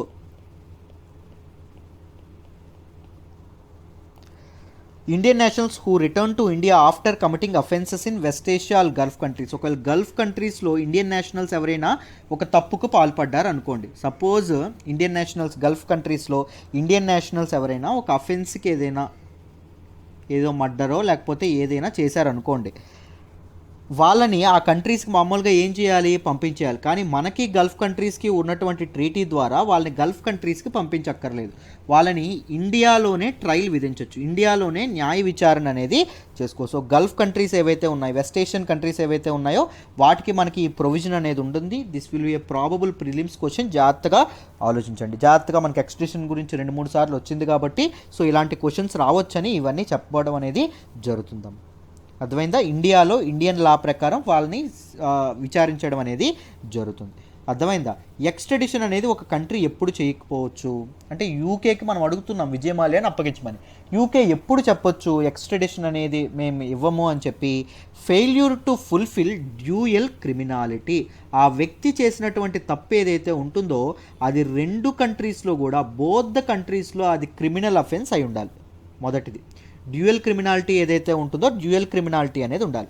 దాంతోపాటు పొలిటికల్ క్రైమ్స్ ఏవైతే ఉంటాయో మ్యాక్సిమం పొలిటికల్ క్రైమ్స్కి ఎక్స్ట్రాడిషన్ అనేది ఉండదు. టెర్రరిజం కానీ వైలెన్స్ కానీ వీటన్నింటికి ఏముండదు ఎక్స్ట్రాడిషన్. మ్యాక్సిమం చాలా కంట్రీస్ చేయడానికి ఇష్టపెట్టుకో. అర్థమైందా? సో దాంతోపాటు possibility of certain forms of punishment. కొన్ని దేశాలు ఆ వ్యక్తి ఇండియాకి వస్తే ఆ వ్యక్తి యొక్క తప్పు రుజువైతే ఉరిశిక్ష విధిస్తామని చెప్పారనుకోండి, లేకపోతే టార్చర్ చేస్తాము అని చెప్పింది అనుకోండి సపోజ్, ఆ టైంలో కూడా యూకే నేను పంపించిన అలా అయితే ఒక వ్యక్తి యొక్క రైట్స్ మీరు లాగేసుకుంటున్నారు కదా, నేను పంపించినట్టు పరిస్థితిలో అని చెప్పి చెప్పొచ్చు. అర్థమైందా? సో ఒకవేళ ఎక్స్ట్రాడిషన్ ట్రీటీ ఏదైతే ఉంటుందో, ఎక్స్ట్రాడిషన్ ట్రీటీ లేకపోయినా ఆ కంట్రీ ఏదైతే ఉంటుందో నేను ఎక్స్ట్రాడిషన్కి పంపించను, నేను ఆ వ్యక్తిని తిరిగి పంపించను అని చెప్పేందుకు అవకాశం అనేది ఉంది. అర్థమైందా? సో ఈ ఆర్టికల్ ఏదైతే ఉంటుందో ఈ ఆర్టికల్కి సంబంధించినటువంటి బ్యాక్గ్రౌండ్ అంతా మీకు డీటెయిల్డ్గా అర్థమైందనే అనుకుంటున్నాను. సో ఎక్స్ట్రాడిషన్ ప్రొసీజర్ ఏదైతే ఉందో దాని గురించి ఒకసారి చూద్దాం. ఇండియాలో చూడండి ఎక్స్ట్రాడిషన్ ప్రొసీజర్ ఎలా జరుగుతుంది అంటే, ఫిజిటివ్ క్రిమినల్ ఒక ఆయన ఉన్నారనుకోండి, చూడండి ఫిజిటివ్ క్రిమినల్ ఒక ఆయన ఉన్నారు, ఒక ఆయన ఇండియాలో తప్పు చేశాడు. ఆ తప్పు చేసినటువంటి వ్యక్తి బయట కంట్రీలో తలదాచుకుంటున్నాడు, సపోజ్ యూకేలో తలదాచుకుంటున్నాడు, సపోజ్ ఎగ్జాంపుల్గా చెప్తున్నాను. అర్థమైందా? సో ఇతని తాలూకా ఇన్ఫర్మేషన్, ఆయన యూకేలో ఉన్నాడు అనేటటువంటి ఇన్ఫర్మేషన్ ఎవరికి, మన వాళ్ళకి ఎలా తెలుస్తుంది? త్రూ ఇంటర్పోల్ ద్వారా తెలుస్తుంది. లేకపోతే ఆ కంట్రీ తాలూకు పోలీసులు ఎవరైతే ఉన్నారో వాళ్ళు కూడా ఇచ్చేయచ్చు, లేకపోతే ఆ కంట్రీ యొక్క ప్రెస్ ఏదైతే ఉందో వాళ్ళు కూడా ఇచ్చేయచ్చు. సో మనకి తెలుస్తుంది. తెలియగానే ఏం చేస్తాం, మన సిబిఐలో కూడా ఇంటర్పోల్ వింగ్ అనేది ఉంటుంది. మన సిబిఐలో కూడా ఇంటర్పోల్ ఆఫీసర్స్ ఉంటారు. వాళ్ళు ఆ ఇన్ఫర్మేషన్ ఏదైతే ఉంటుందో యూకేలో ఉన్నటువంటి పోలీస్ డిపార్ట్మెంట్స్ ఏవైతే ఉంటాయో వాళ్ళకి ఒక ఇన్ఫర్మేషన్ అనేది పాస్ చేస్తారు. లైక్ విత్ ఈమెయిల్ కానీ ఎలాగోలాగా ఆ ఇన్ఫర్మేషన్ ఆ వ్యక్తి మీ కంట్రీలోనే ఉన్నాడు అని చెప్పి ఇది చేయడం అనేది జరుగుతుంది. అర్థమైందా? సో ఈ ఇన్ఫర్మేషన్ ఏదైతే ఉంటుందో ఈ ఇన్ఫర్మేషన్ యూకే వాళ్ళు ఎవరైతే పోలీసులు ఎవరైతే ఉంటారో వాళ్ళు వాళ్ళ దేశంలో ఉన్నటువంటి ఇమిగ్రేషన్ అథారిటీస్ ఏవైతే ఉంటాయో ఇమిగ్రేషన్ అథారిటీస్కి చెప్పడం అనేది జరుగుతుంది. సో ఇమిగ్రేషన్ అథారిటీస్ ఎవరైతే ఉంటారో దీస్ ఇమిగ్రేషన్ అథారిటీస్ వాళ్ళు అండర్ 1962 యాక్ట్, ఏంటండి ఈ 1962 act, Indian extradition act of 1962 ద్వారా ఆ వ్యక్తి మీద పనిష్మెంట్ ఇవ్వడం అనేది జరుగుతుంది. This is the procedure. అర్థమైందా? మీ అందరికీ డీటెయిల్డ్గా what is the procedure, what is extradition, ఇవన్నీ డీటెయిల్డ్గా అర్థమయ్యాయనే అనుకుంటున్నాను. ఇప్పుడు మనం ఏం చూద్దాము అంటే ఇప్పుడు న్యూస్లోకి ఏమొచ్చిందో చూద్దాము, జాగ్రత్తగా వినండి. సో మన తాలూకా విజయ్ మాల్యా ఎవరైతే ఉన్నారో ఆయన యూకేలో ఉన్నారు. ఓకే, యూకే హైకోర్టు ఏదైతే ఉంటుందో యూకే హైకోర్టు మొన్నటికి మొన్న ఏం తీర్పు చెప్పింది అంటే ఇతని తాలూకా ఎక్స్ట్రాడిషన్ ఏదైతే ఉంటుందో దానికి ఆమోదం తెలపడం అనేది జరిగింది. ఇతనికి ఇండియాకు పంపించడానికి ఆమోదం తెలపడం అనేది జరిగింది. సో సెవరల్ పిటిషన్స్ అనేవి ఫైల్ అవుతున్నాయి. ఇంకా మరి విజయ్ మాల్యా ఎందుకు అక్కడి నుంచి రాలేదు, దీనికి సుప్రీంకోర్టు గవర్నమెంట్కి అడిగిన ప్రశ్నకి గవర్నమెంట్ ఏం సమాధానం ఇచ్చిందంటే మేము మాట్లాడాము, మేము కంటిన్యూస్గా మా తాలూకా political, executive and every department ఏదైతే ఉంటుందో గవర్నమెంట్ అండర్లో ఉంటుంది సాయశక్తులు అతను ఇండియాకి తీసుకురావడానికి ప్రయత్నిస్తున్నాము. కానీ యూకే గవర్నమెంట్ ఏం చెప్పింది అంటే there was a legal issue, ఆ లీగల్ ఇష్యూ కొన్ని కారణాల వల్ల మేము బయట పెట్టలేం, కానీ ఆ లీగల్ ఇష్యూ ఏదైతే ఉంటుందో ఆ లీగల్ ఇష్యూ సాల్వ్ అయిన తర్వాతే దాన్ని కాన్ఫిడెన్షియల్గా ఉంచారండి. ఈ లీగల్ ఇష్యూని సాల్వ్ అయిన తర్వాతే మేము ఏం చేస్తాము, మేము విజయ్ మాల్యాని పంపిస్తాము అని చెప్పి యూకే గవర్నమెంట్ చెప్పడం అనేది జరిగింది. ఇంతకీ ఎంతవరకు ఆ లీగల్ ఇష్యూ ఎప్పటికి సాల్వ్ అవుతుందో కూడా ఆ విషయాలు కూడా చెప్పలేదు. అర్థమైందా? ఎవరు? UK government. సో యూకే అనేది ఏం చెప్పింది, ఈ లీగల్ ఇష్యూ, ఈ న్యాయపరమైనటువంటి సమస్య ఏదైతే ఉంటుందో అది వన్స్ సాల్వ్ అవ్వగానే విజయ్ మాల్యాని మేము ఎక్స్ట్రాడిట్ చేస్తాము అని చెప్పి చెప్పడం అనేది జరిగింది. సో అదే న్యూస్లోకి రావడం అనేది జరిగింది. So what is the background, ఎందుకు ఆయన పెట్టారు జైల్లో, అండ్ ఎక్స్ట్రాడిషన్ అంటే ఏంటి, వీటన్నింటికి ప్రిలిమ్స్ లెవెల్లో కూడా మనం అన్ని డీటెయిల్డ్గా నేర్చుకున్నామనే అనుకుంటున్నాను. I hope you understand this article in detail అమ్మా. Let me move to the next article. మనం మాట్లాడుకోబోయే నెక్స్ట్ ఆర్టికల్ వచ్చేసి Navalny remanded in custody for 30 days. Very very important article regarding GS paper 2 అండి. ఇంటర్నేషనల్ రిలేషన్స్లో మాట్లాడుకుంటాం, ముఖ్యంగా Russia Germany relations ఏవైతే ఉంటాయో వాటి మీద ఎఫెక్ట్ ఏదైతే ఉంటుందో దాని గురించి మాట్లాడుకుంటాం. జాగ్రత్తగా వినండమ్మా, మీకు క్లియర్గా ఎక్స్ప్లెయిన్ చేసే ప్రయత్నం చేస్తాను. రష్యాకి సంబంధించినటువంటి ఒక జడ్జి ఎవరైతే ఉన్నారో ఆయన ఏం చేశారు అంటే అలెక్సీ నావల్నీ అనేటటువంటి వ్యక్తి యొక్క రిమాండ్ ఏదైతే ఉంటుందో, కస్టడీ తాలూకా పొడవు ఏదైతే ఉంటుందో అది 30 daysకి పెంచడం అనేది జరిగింది. ఆ గడువుని పెంచడం అనేది 30 days ఆయన దీనిలోనే ఉండాలి అని చెప్పడం అనేది జరిగింది. రీసెంట్గా 3-4 రోజుల నుంచి ఇది మనకు న్యూస్లోకి వస్తుంది. ఎందుకు న్యూస్లోకి వస్తుంది, who is this Alexei Navalny? So ఇవన్నీ తెలుసుకుందాము, జాగ్రత్తగా వినండి, మీకు క్లియర్గా ఎక్స్ప్లెయిన్ చేసే ప్రయత్నం చేస్తాను. ఈ అలెక్సీ నావల్నీ అంటే ఎవరు అంటే ఇతను రష్యన్ నేషనలిస్ట్ అండి, రష్యాకి సంబంధించినటువంటి వ్యక్తి. He's Russia's opposition leader. రష్యాలో ఈయన పుతిన్ గవర్నమెంట్ ఉంది కదా, పుతిన్ గవర్నమెంట్కి అపోజిషన్ లీడర్ అండి, ప్రతిపక్షానికి సంబంధించినటువంటి వ్యక్తి. And he is an anti corruption campaigner. పుతిన్కి ఎప్పుడు క్రిటిసైజ్ చేస్తూ ఉంటారు, అవినీతి అనేది ఎక్కువైపోతుంది, సో కరప్షన్ అనేది, అవినీతి అనేది దీనిగా ఉండాలి అని చెప్పి క్యాంపెయిన్ చేస్తూ ఉండడం అనేది జరుగుతుంది. అర్థమైందా?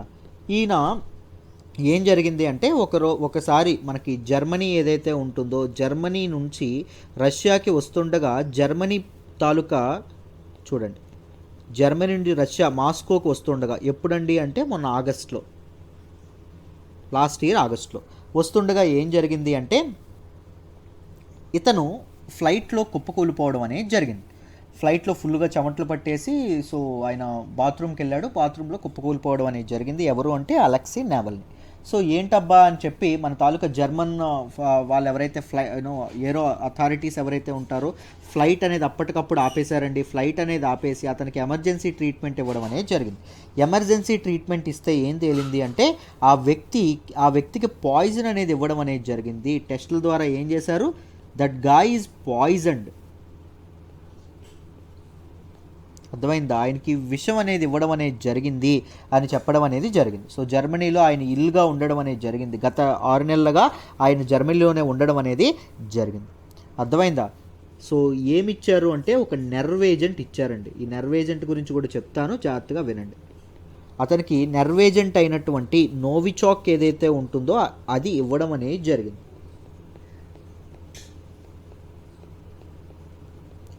అందరూ ఎవరిచ్చారు అంటే రష్యన్ గవర్నమెంటే ఇవ్వడం అనేది జరిగింది. Because is very prominent critic for Russian government అని చెప్పి అందరూ అనుకోవడం అనేది జరుగుతుంది.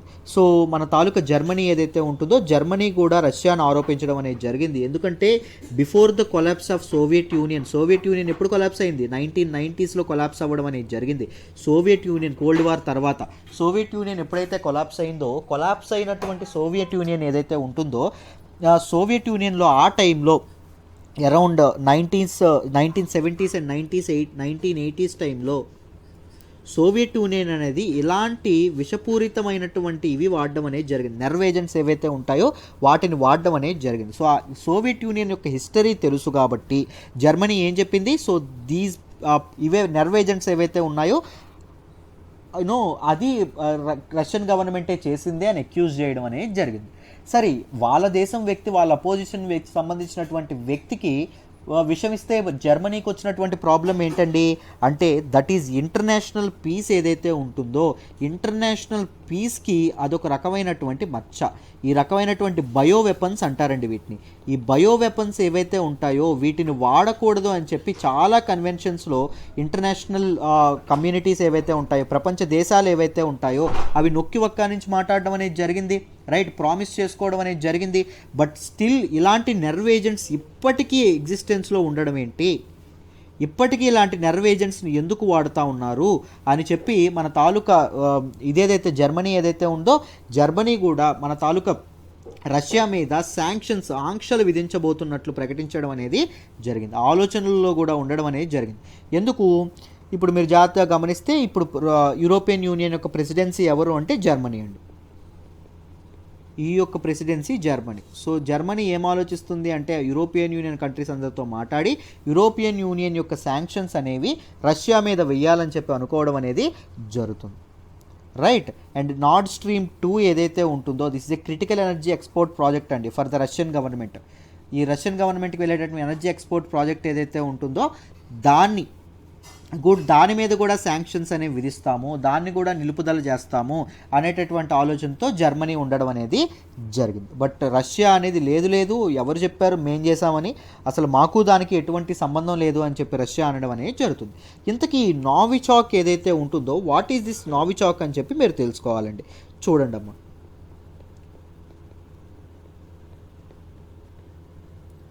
వాట్ ఈజ్ దిస్ నోవిచాక్ అంటే it means newcomer in రష్యన్లో దీని పేరేంటి, న్యూ కామర్ అని అర్థం. అర్థమైందా. And applies to a group of advanced nerve agents developed by the Soviet Union in the 1970s and 1980s. 1970s and 1980sలో Soviet Union తయారు చేసినటువంటి చాలా నెర్వ్ ఏజెంట్స్లో ఇది కూడా ఒకటి. అర్థమైందా. సో ఈ నెర్వ్ ఏజెంట్స్ ఇంతకీ ఏం చేస్తాయి, this is a nerve agent, ఓకేనా. ఈ నెర్వ్ ఏజెంట్స్ ఏం చేస్తాయి అంటే చూడండి, నెర్వ్స్ ఏవైతే ఉన్నాయో blocking messages from the nerves to the muscles. Nerves ఏవైతే ఉన్నాయో అవి మజిల్స్కి తమ తాలూకా మెసేజెస్ అనేవి పాస్ చేస్తాయి. అర్థమైందా. సో మీరు జాగ్రత్తగా గమనిస్తే ఇప్పుడు మనం ఫైర్ అనేది ముట్టామనుకోండి టక్కని చేయి తీసేస్తాం ఎందుకు, లేకపోతే ఎవరైనా కంటి దగ్గరికి వస్తూ ఉన్నారంటే రెప్పేస్తాం ఎందుకు, ఆ నెర్వ్ ఏదైతే ఉంటుందో అది ఇక్కడ ఉన్నటువంటి మజిల్కి సిగ్నల్ ఇవ్వడం అనేది, మెసేజ్ పాస్ చేయడం అనేది జరుగుతుంది. వెన్ దీస్ నెర్వ్ ఏజెంట్స్ అనేవి ఎప్పుడైతే అప్లై చేస్తారో ఆ నెర్వ్ అనేది చచ్చుబడిపోవడం అనేది జరుగుతుంది. సో మెసేజ్ మన తాలూకా మజిల్స్ ఏవైతే ఉన్నాయో మజిల్స్కి ఆ తాలూకు ఇవేవైతే ఉన్నాయో ఇవి వెళ్ళవండి, ఆ మెసేజెస్ వెళ్ళవు. సో బాడీ ఫంక్షన్స్ ఏవైతే ఉన్నాయో, బాడీ ఆర్గాన్స్ ఏవైతే ఉన్నాయో అవి ఒకటి తర్వాత ఒకటి ఫెయిల్ అవ్వడం అనేది జరుగుతుంది. So many different nerve agents ఉండడం అనేది జరిగింది, డిఫరెంట్ కెమికల్స్ ఉండడం అనేది జరిగింది. ఒకటి కెమికల్ సారిన్ అండి, అండ్ సోమన్ ఏదైతే ఉంటుందో సోమన్, తబూన్ ఏదైతే ఉంటుందో తబూన్, అండ్ విఎక్స్ ఏదైతే ఉంటుందో విఎక్స్. సో ఈ సారిన్ ఏదైతే ఉంటుందో దీన్ని సిరియన్ ఎయిర్ ఫోర్స్ కూడా వాడడం అనేది, సిరియా దాడిలో సిరియన్ ఎయిర్ ఫోర్స్ కూడా వాడడం అనేది జరిగింది. అర్థమైందా? 2017లో వాడడం అనేది జరిగింది. సో ఇలాంటి చాలా బయో వెపన్స్ ఇంకా వాడడం అనేది దురదృష్టకరం. These nerve agents are usually man made అండి, usually man made and have been manufactured for use in chemical warfare. ఇవి దేనిలో ఎక్కువ వాడతారు? కెమికల్ వార్ఫేర్ ఏదైతే ఉంటుందో దానిలో వాడడం అనేది జరుగుతుందమ్మ. Right.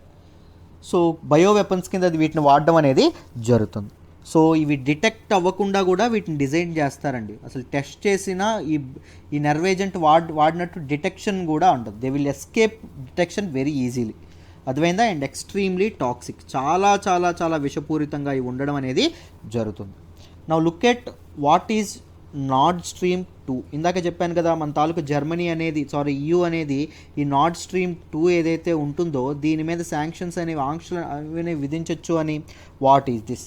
It is nearly constructed 1200 kilometres అండి, 1200 కిలోమీటర్ల పైప్ లైన్. ఎక్కడి నుంచి? రష్యా నుంచి ఎక్కడికి? జర్మనీకి.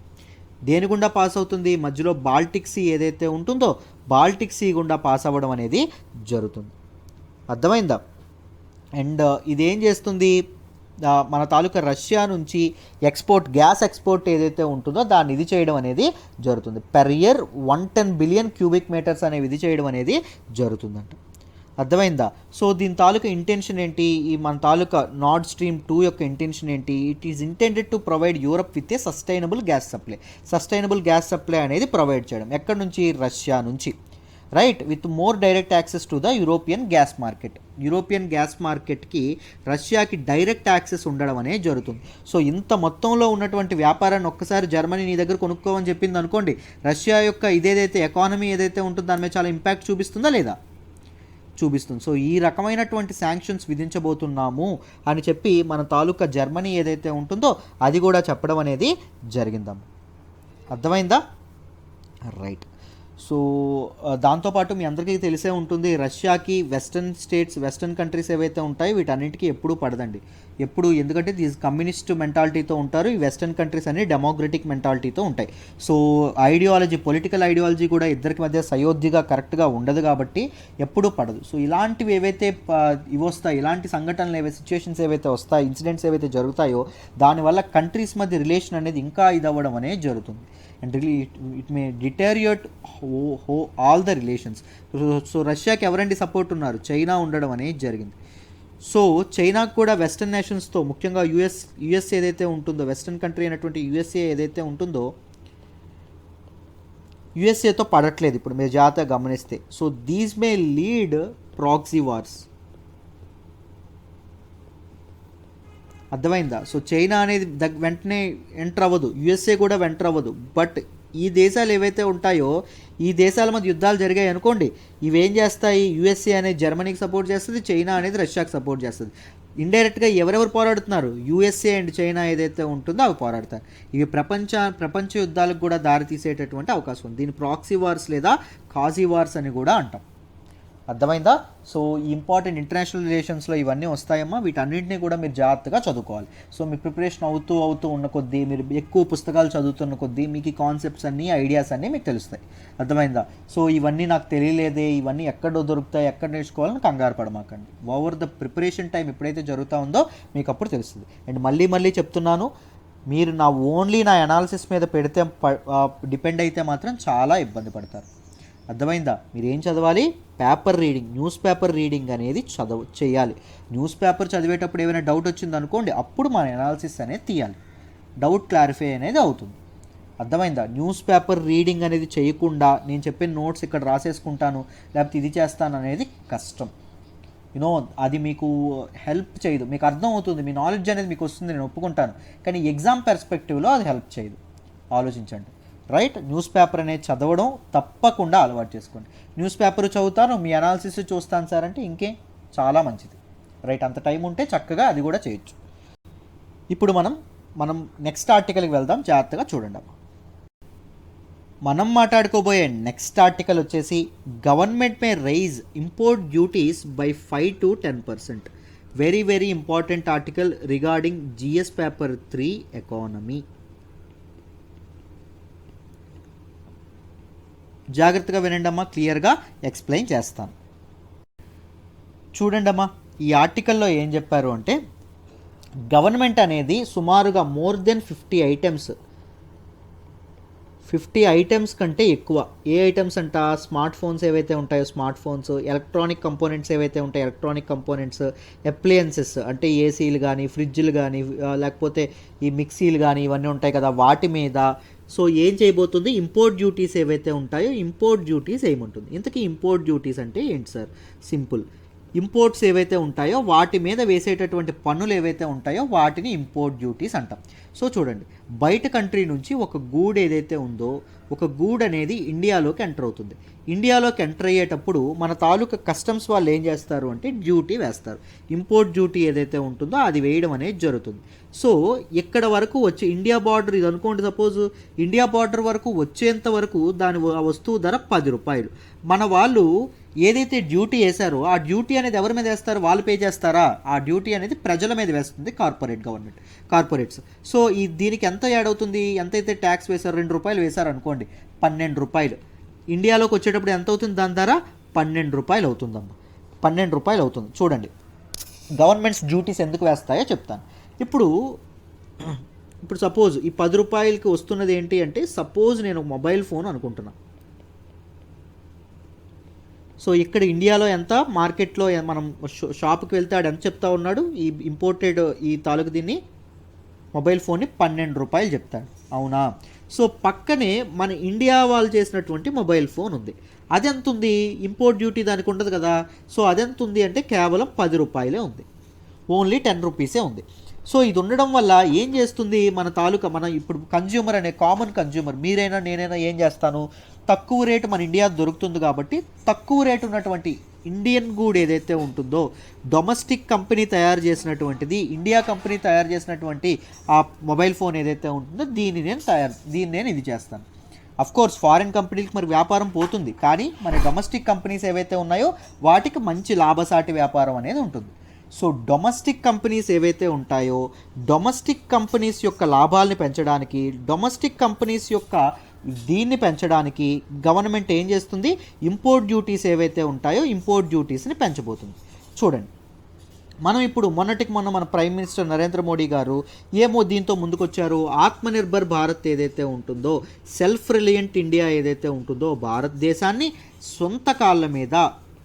తన కాళ్ళ మీద తను నిలబడేటట్టు చేయడమే లక్ష్యంగా నెక్స్ట్ 1 డికేడ్ అంటే నెక్స్ట్ 10 ఏళ్ళకి ఈ లక్ష్యాన్ని పెట్టుకోవడం అనేది జరిగింది. ఏంటి? Self reliant India. అంతేనా? సెల్ఫ్ రిలయంట్ ఎప్పుడవుతుంది? మన డొమెస్టిక్ కంపెనీలు ఏవైతే ఉంటాయో డొమెస్టిక్ కంపెనీల తాలూకా ఇది పెరిగినప్పుడు, లాభసాటి వ్యాపారం జరిగినప్పుడు. ఇప్పుడు సపోజ్ చూడండి, నా పక్కింటి వాడు ఎవడైనా డొమెస్టిక్ కంపెనీ పెట్టుకున్నాడు, ఆయన లాభాల్లో ఉన్నాడు. వెంటనే నా చేతిలో డబ్బులు ఉన్నాయనుకోండి, ఆయన లాభాలు చూసి నాకేమనిపిస్తుంది? నాకు బిజినెస్ కాన్ఫిడెన్స్ అనేది వస్తుంది. అర్థమైందా? ఒక ఎంటర్ప్రెన్యూర్ కాన్ఫిడెన్స్ వస్తుంది. ఆ కాన్ఫిడెన్స్తో ఆయన ఏం చేస్తాడు? వేరే కంపెనీని పెట్టడం అనేది జరుగుతుంది. సో గూడ్స్ యొక్క ప్రొడక్షన్ అనేది పెరుగుతుంది. అర్థమైందా? సో అందుకోసం అని చెప్పి గవర్నమెంట్ ఏం చేస్తుంది? డొమెస్టిక్ కంపెనీస్ని ఎంకరేజ్ చేయడం అనేది జరుగుతుంది to build entrepreneur confidence. Business confidence ఏదైతే ఉంటుందో, బిజినెస్ ఆప్టిమిజం అంటారు. బిజినెస్ ఆప్టిమిజం ఏదైతే ఉంటుందో దాన్ని పెంచడానికి గవర్నమెంట్ అనేది ఇలాంటి ప్రయత్నాలు అనేది చేయడం అనేది జరుగుతుంది. వెన్ దేర్ ఈస్ గుడ్ ఇతనికి లాభాలు వస్తూ ఉన్నాయి ఈ కంపెనీకి, డొమెస్టిక్ కంపెనీ ఏం చేస్తుంది? కెపాసిటీని పెంచుతుంది. ఈ వేరే దగ్గర బ్రాంచ్ ఆఫీసులు తెరుస్తుంది, ఎక్కువ మంది ఎంప్లాయీస్ని ఇది చేస్తుంది. దానివల్ల ఏం జరుగుతుంది? మన కంట్రీలో ఎంప్లాయ్మెంట్ కూడా పెరుగుతుంది, మన కంట్రీలో జనాల యొక్క ఎకానమీ కూడా పెరుగుతుంది చక్కగా.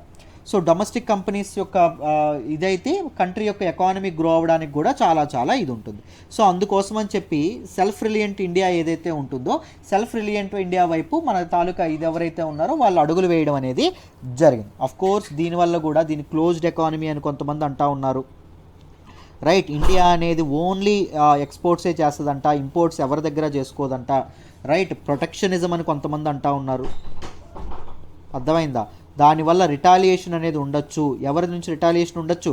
బయట కంట్రీస్ నుంచి రిటాలియేషన్ ఉండొచ్చు. అప్పుడు ఇండియా కూడా నష్టపోతుంది. ఇండియా ఎక్స్పోర్ట్స్ కూడా ఎవరు కొనుక్కోరు. ఇండియన్ ఎక్స్పోర్ట్స్ మీద కూడా ఇంపోర్ట్ డ్యూటీస్ వేస్తారు. అప్పుడు బయట సేల్ అనేది, గ్లోబల్ సేల్ అనేది వాళ్ళకు ఉండదు అని కూడా చాలామంది అంటూ ఉన్నారు. బట్ స్టిల్ మన ఆత్మనిర్భర్ భారత్ ఇనిషియేటివ్ ఏదైతే ఉంటుందో దాని ప్రకారంగా ముందుకు వెళ్తున్నాం కదా. దీనిలో భాగంగానే మనకి ఏం చేస్తూ ఉన్నారు, ఇంపోర్ట్ డ్యూటీస్ అనేవి 5 to 10% పెంచుతూ ఉన్నారు. ఇంపోర్ట్ డ్యూటీస్ పెరిగినప్పుడు ఏమవుతుంది, ఫారిన్ ప్రొడక్ట్స్ ఏవైతే ఉంటాయో అవి కాస్ట్లీ అవుతాయి. డొమెస్టిక్ ప్రొడక్ట్స్ ఏవైతే ఉంటాయో వాటికి సేల్ అనేది ఎక్కువగా పెరగడం అనేది జరుగుతుంది. కంపారిటివ్లీ ఫారిన్ ప్రొడక్ట్స్ కాస్ట్లీగా ఉంటే ఏం కొంటారు, మన ఇండియన్ ప్రొడక్ట్స్ని జనాలు కొనడానికి మొగ్గు చూపుతారు. This move is a part of prime minister's Atmanirbhar Bharat or self reliant India campaign అమ్మ. అర్థమైందా? So it aims to promote and support domestic manufacturing పెంచడానికి ఆత్మనిర్భర్ భారత్ని, దాంతోపాటు ఇంపోర్ట్ డ్యూటీస్ ఏదైతే ఉంటుందో అది పెంచేటటువంటి మూవ్ని తీసుకురావడం అనేది జరిగింది. దాంతోపాటు ట్యాక్సులు పెంచడం ద్వారా ఎడిషనల్గా 200 బిలియన్ రూపీస్ 210 బిలియన్ రూపీస్ ఏవైతే ఉంటాయో వీటిని కూడా పోగు చేసుకుందామని చెప్పి గవర్నమెంట్ అనుకోవడం అనేది జరుగుతుంది. The move could impact furniture and electric vehicles అండి. ఫర్నిచర్ సెక్టార్ ఏదైతే ఉంటుందో, ఫారిన్ నుంచి ఫర్నిచర్ కంపెనీలు ఉంటాయి, ఐకియా కానీ ఇవన్నీ ఉంటాయి. సో ఆ కంపెనీలు కానీ, ఎలక్ట్రిక్ వెహికల్స్ ఏవైతే ఉంటాయి, ఎలక్ట్రిక్ వెహికల్స్ ఇక్కడికి ఇంపోర్ట్ చేసేటటువంటి కంపెనీస్ ఏవైతే ఉంటాయో కంపెనీస్కి కానీ చాలా దెబ్బపడడం అనేది జరుగుతుంది. సేల్స్ తగ్గిపోతాయి. ధరలు పెరిగితే ఏం జరుగుతుంది, సేల్స్ తప్పకుండా పడిపోవడం అనేది జరుగుతుంది.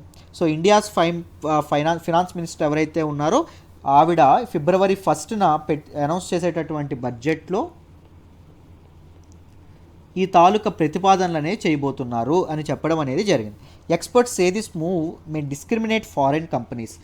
ఇదేదైతే ఉంటుందో ఎక్స్పర్ట్స్ చాలామంది ఏమంటున్నారు అంటే ఈ మూవ్ ఇంపోర్ట్ డ్యూటీస్ పెంచేటటువంటి ఆలోచన ఏదైతే ఉంటుందో ఫారిన్ కంపెనీస్ని డిస్క్రిమినేట్ చేస్తుంది. సో ఇండియా పైకి రిటాలియేటరీ మెజర్స్ అనేవి ఉండొచ్చు.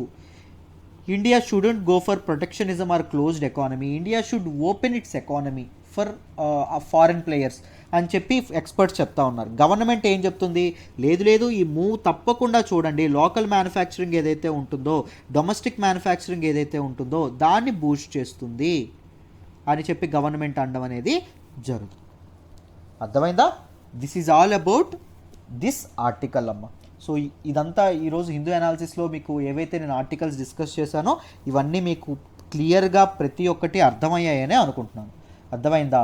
సో చాలా ఎక్కువగా లోతుగా చెప్పడానికి ట్రై చేస్తున్నామమ్మా. చాలా బ్యాక్గ్రౌండ్ చేయాలి దీనికోసం. సో వీలైతే లైక్ చేయండి, ఎలా ఉందో కామెంట్ చేయండి, మీ ఫ్రెండ్స్తో కూడా షేర్ చేసుకోండి. కావాలంటే ఈ నెంబర్ నోట్ చేసుకోండి, ప్రత్యూష మేడం నెంబరు ఒక్కసారి 9985828232. ఈ నెంబర్ ఏదైతే ఉంటుందో ఈ నెంబర్కి మీరు ఫోన్ చేసి కరెంట్ అఫైర్స్ కోర్స్లో జాయిన్ అవ్వచ్చు. కరెంట్ అఫైర్స్ కోర్స్లో మీకు ఏమొస్తుంది, డైలీ హిందూ అనాలిసిస్ వస్తుంది, హ్యాండ్ రిటర్న్ పీడిఎఫ్ ఏదైతే ఉంటుందో అది వస్తుంది, ఎడిటోరియల్స్ అనేవి లైవ్ క్లాస్లో డిస్కస్ చేయడం అనేది జరుగుతుంది డీటెయిల్డ్గా. ఇక్కడ ఎడిటోరియల్స్ చెప్పట్లేదు కదా, ఎడిటోరియల్స్ యూపీఎస్సీ రిలవెంట్ ఎడిటోరియల్స్ ఏవైతే ఉన్నాయో అవన్నీ మీకు చెప్పడం అనేది జరుగుతుంది. దాంతోపాటు మీకు హ్యాండ్ రిటర్న్ పీడిఎఫ్ అనేది వస్తుందని చెప్పుకున్నాం. ఎంసీక్యూ సెషన్ ఏదైతే ఉంటుందో ఎంసీక్యూ సెషన్స్ ఉంటాయి, మెయిన్ సెషన్స్ ఏవైతే ఉంటాయో మెయిన్ సెషన్స్ ఉంటాయి. మీకు చాలా వాల్యూ ఎడిషన్ అనేది ఉంటుంది. అర్థమైందా? సో చాలా లోతుగా చెప్పడం అనేది జరుగుతుంది. నన్ను నమ్మి జాయిన్ అవ్వండి. You can master current affairs with in no time. Right, it's my promise. So ఈరోజు హిందూ అనాలిసిస్ మీకు డీటెయిల్గా అర్థమైందని అనుకుంటున్నానమ్మా. Have a nice day.